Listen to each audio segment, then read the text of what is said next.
Olá, alunos do 7º ano, tudo bem?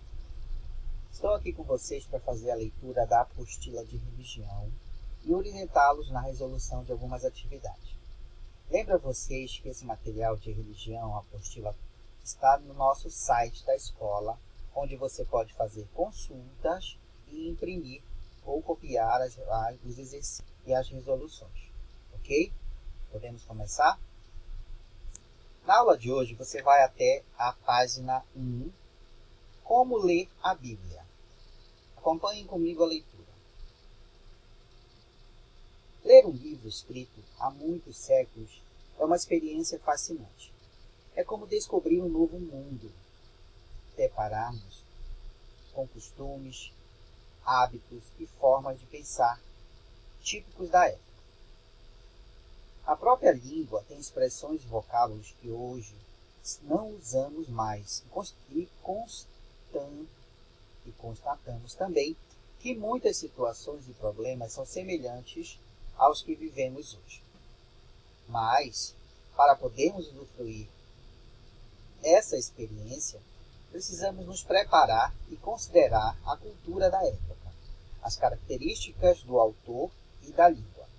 Isso será necessário, por exemplo, se quisermos ler uma das obras mais importantes da língua portuguesa, Os Lusíadas, escrita pelo poeta Luís de Camões no século XVI, ou a obra-prima do poeta italiano Dante Alighieri, A Divina Comédia, escrita no século XIV, fruto de um meio cultural bem diferente do nosso. Tá? Então nós temos que estar preparados de acordo com a época da obra. Ora, a Bíblia é uma das obras mais antigas que existem. Os primeiros livros bíblicos começaram a ser escritos há mais ou menos 3.000 anos. O hebraico, língua em que foi escrita a maioria dos livros do Antigo Testamento, é bem diferente do português. Mais diferente ainda era a cultura da época. Ao ler a Bíblia, temos que levar esses fatos em consideração. Por isso, nem sempre se pode interpretar os textos bíblicos como estão escritos, ou seja, literalmente. Por exemplo, Deus não fez o mundo em 6 dias, como se lê no Gênesis, nem criou o homem diretamente do barro.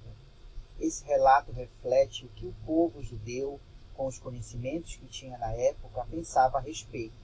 Como sabemos, o mundo e o homem são resultados de milhões de anos de evolução. Mas isso não diminui em nada o valor da Bíblia, porque o que ela pretende transmitir é o seguinte: Deus é o Criador do mundo e da humanidade. Os meios e as maneiras que ele usou para fazer isso, só a partir do século passado, com o avanço das ciências, ficamos conhecendo melhor. Outro exemplo, diz Jesus que, se alguém nos bater numa face, devemos lhe oferecer a outra. Lucas, capítulo 6, versículo 29. Ora, antes de irmos para casa com as 2 bochechas inchadas, precisamos saber o que Jesus queria ensinar com essa maneira de falar. Estudando a cultura e a língua da época de Jesus,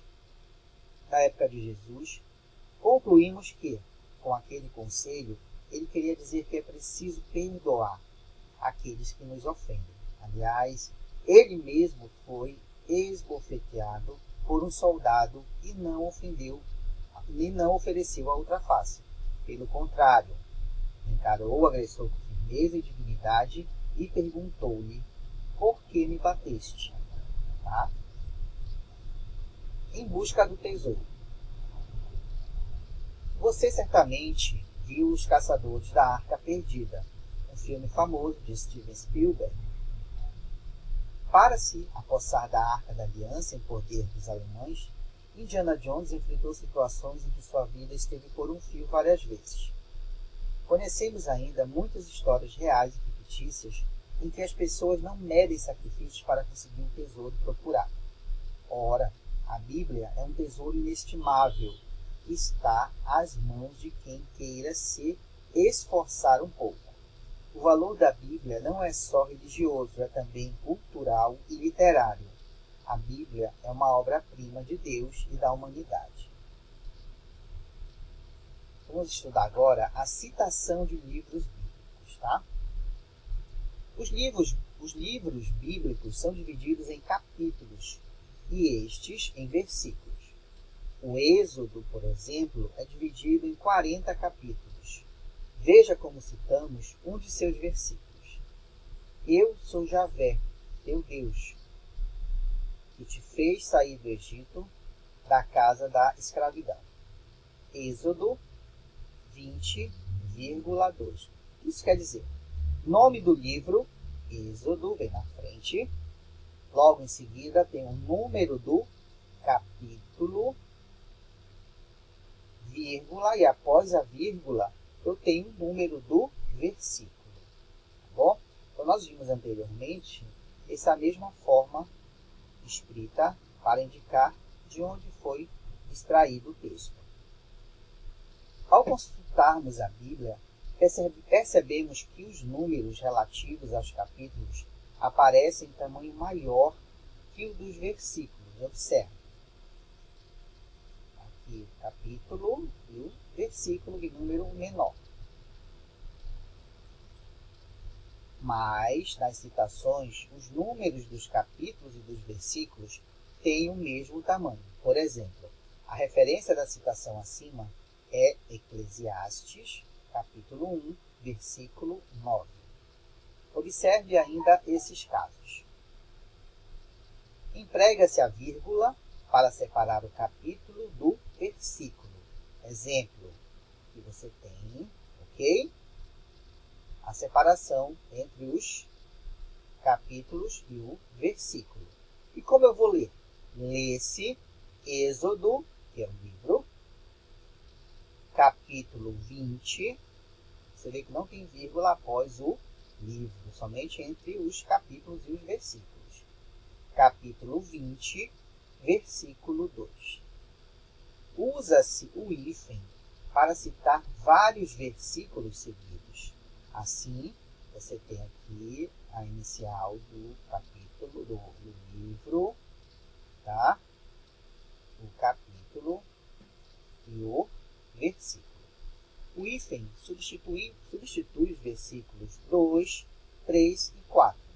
Lê-se Gênesis, capítulo 12, versículos de 1 a 5. Emprega-se o ponto para citar versículos salteados.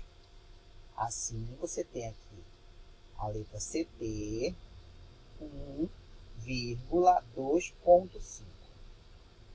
Você vai ler Cântico dos Cânticos, que é o livro CT, capítulo 1, aí você tem a vírgula, versículo 2 e 5.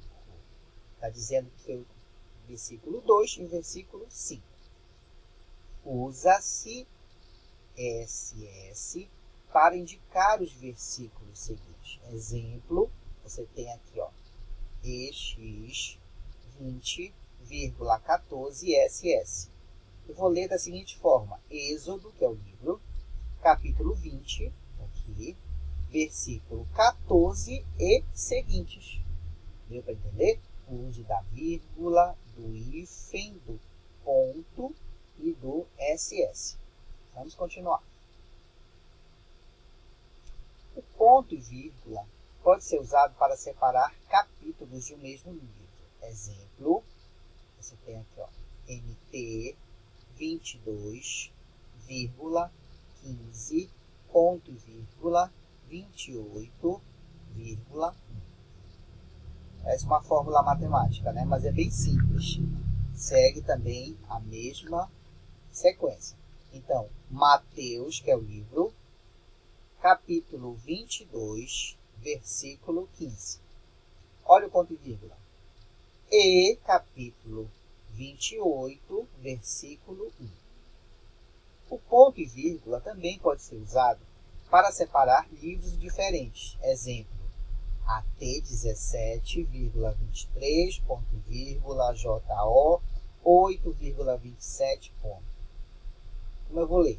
Atos dos Apóstolos, que é o livro, capítulo 17, versículo 23.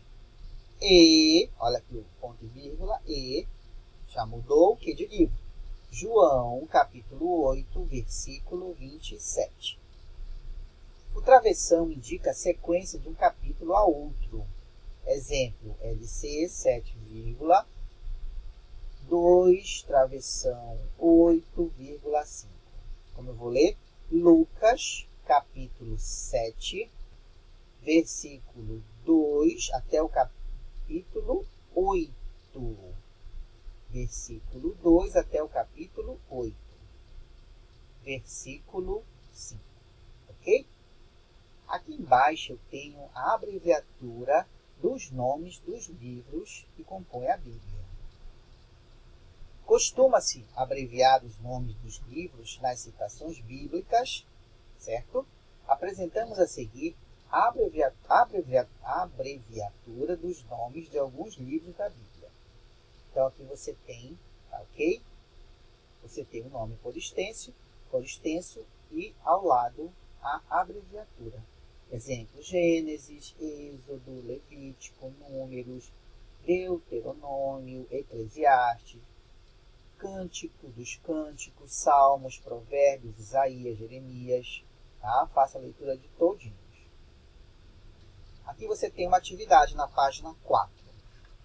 Você vai escrever qual é a função da vírgula. Lembra que nós estudamos lá na frente, tá bom? Qual é a função do hífen? Qual é a função do ponto? Quando se usa SS? Qual é a função do ponto e vírgula? Qual é a função do travessão? Tá? E aqui você tem como se lê. Você vai ver o livro e vai colocar tudo por extenso, todas essas opções que estão aqui, da letra A até a letra G. Tá?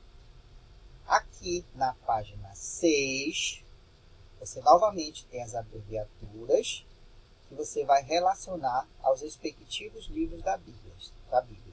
Ezequiel, Lucas, Apocalipse, ok? Você vai relacionar, você vai ligar. Nona questão. Escreva por extenso as seguintes abreviaturas.